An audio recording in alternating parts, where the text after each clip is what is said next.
question from the mic for the sisters.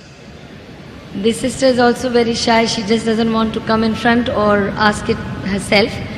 She says her question is about will of Allah. She says, I keep hearing everything is the will of Allah. Whatever happens is the will of Allah. And they say that everything is written already. So then where is the freedom of choice? When Allah gave me freedom of choice, whatever I do, if anything happens, they say, oh, this was written and it's the will of Allah. And if you could explain, if there is so much, everything is written down, then what is my freedom of choice? Sister, that's a very good question, very important question. That if everything is the will of Allah, then where is this freedom of choice? And this is a question not only asked by non-Muslims, even asked by Muslims. It's talking about qadar. That if it is mentioned in destiny, that I'm going to rob, and if I rob, who's to blame? Allah is to blame. If it is mentioned in my destiny, I'm going to commit murder, and I commit murder, who's to blame? Allah is to blame. So where is the free will?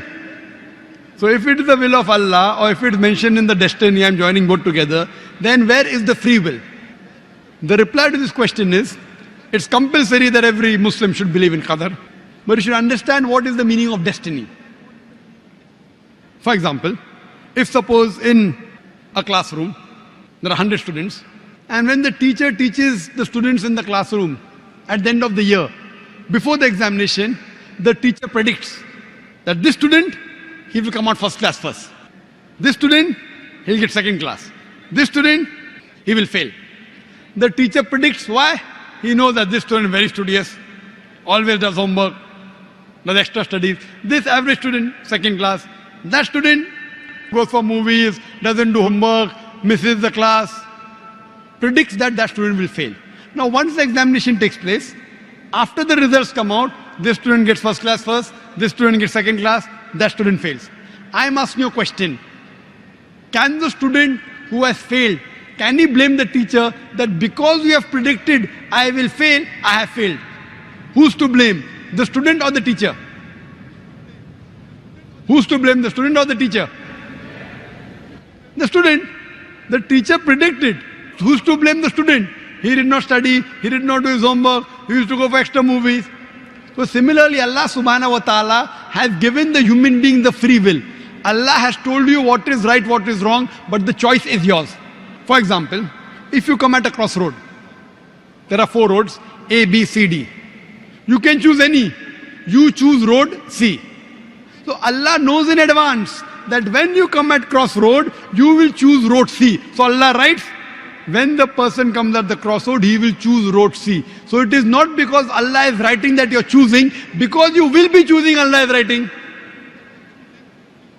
It is not because Allah is writing that you are choosing road C. It is because you will be choosing road C. Allah has ilm ghaib. He has knowledge of the future. He writes in advance. Now after you choose road C, you come at another crossroad, 5 roads, 1, 2, 3, 4, 5. Like after you pass the 12th standard, you can become engineer, you can become doctor, you can become businessman. You choose to become a businessman. Choice is yours. But Allah knows in advance that after you pass standard 12th, you will choose to become a businessman. It is not because Allah is writing that you are becoming a businessman. Because you wanted to become a businessman, Allah is writing in advance. And what you understand here, that if Allah wants, He can easily change it. For example, if in a classroom, in the mathematics examination, the teacher gives the paper 2 plus 2 is equal to how much? Now why she is supervising? The student writes 2 plus 2 is equal to 5. The teacher will not correct, the teacher can correct. But if the teacher corrects, you will say the teacher is unjust. If teacher says, don't write 5, write 4. All the other students will, this is examination. Why are you interfering?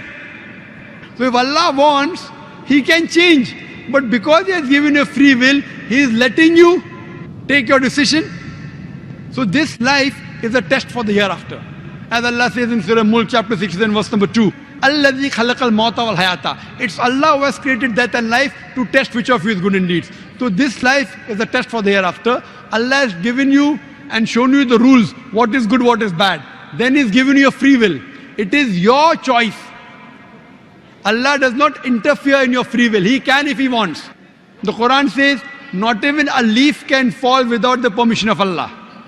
So whatever happens, happens with Allah's free will, but the decision is yours. And based on that, you will be rewarded or punished. Hope that answers the question.